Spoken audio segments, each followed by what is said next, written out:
Vamos a mais um exemplo agora a letra F dentro do número 3, no qual a gente tem essa função para calcular o limite da função quando x tende a 3. Porém, como a gente tem esse módulo aqui, a gente não pode fazer esse limite de forma direta. Vamos analisar este módulo, né? O termo que está dentro da expressão que está dentro dele é x menos 3.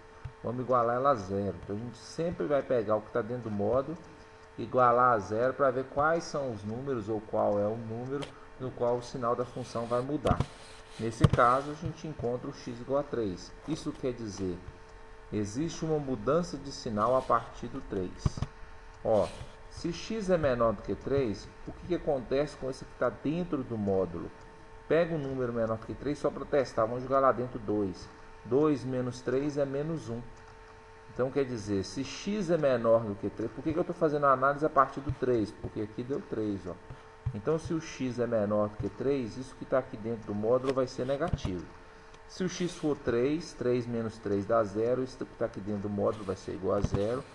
Se x for maior do que 3, isso que está aqui dentro do módulo é positivo. Por exemplo, vamos pegar um maior que 3 e colocar no lugar do x, o 4. 4 menos 3, 1, positivo.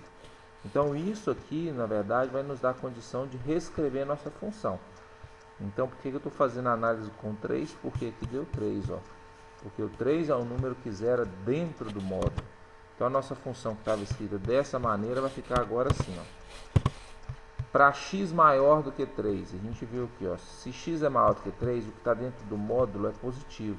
Então, eu posso simplesmente tirar o módulo para essa expressão. Então, por isso que ficou x menos 3 sobre x menos 3. Né? Por quê? Porque o que está dentro do módulo é positivo. Se é positivo, o módulo não altera nada. Se x é igual a 3, a gente já tem a resposta aqui. Ó. Se x é igual a 3, vai dar 0. Então, só copiei aqui. Ó. E se x é menor do que 3? Aqui está escrito, ó, se x é menor do que 3, o que está lá dentro do módulo é negativo. Se o que está dentro do módulo é negativo, então eu vou pegar o que está dentro do módulo e vou trocar o sinal aqui. Ó. Menos x mais 3. Só que ainda dá para fazer alguma coisa aqui, ó. X menos 3 cancela com x menos 3, dá 1. Aqui embaixo, x menos 3 e menos x mais 3. É a mesma coisa com o sinal trocado. Cancela, dá menos 1. É como se eu estivesse dividindo menos 2 por 2. Menos 5 por 5, vai dar menos 1. Então, essa é a função que eu vou trabalhar. Quanta diferença? A função original era essa e a função agora é essa, ó. Só que, olha só, a gente quer calcular o limite da função quando x tende a 3. Só que essa é uma função que aparece x maior e x menor. Então, eu sou obrigado a calcular os limites laterais. Né? Então, eu sou obrigado a calcular isso aqui. Se x tende a 3 pela esquerda, esse menos indica menor do que 3. Menor do que 3, a função é igual a menos 1. Como não tem o x aqui na função para substituir o 3, a resposta é o próprio menos 1. Agora, se eu estiver calculando o limite da função quando x tende a 3 pela direita, maior do que 3, a função é 1, ó. Então eu vou colocar 1 no lugar da função. Como não tem de novo o x para substituir, a resposta é o próprio 1. E aqui, como os limites laterais são distintos, um deu 1 e o outro deu menos 1, então esse limite aqui ele não existe. Então não existe. Então muito cuidado quando a gente for calcular um limite no qual aparece uma função modular.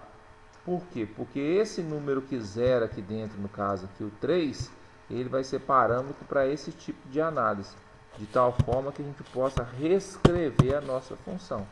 Então, x maior que 3, x menor que 3, são valores que vão gerar para nós resultados distintos dentro do módulo, uma parte negativa e outra parte positiva. Lembrar que a parte positiva e o zero, quando aparece dentro do módulo, a gente pode simplesmente retirar o módulo do jeito que está lá. Agora, se o que estiver dentro do módulo for negativo, quando a gente retirar o módulo, a gente tem que trocar o sinal da expressão.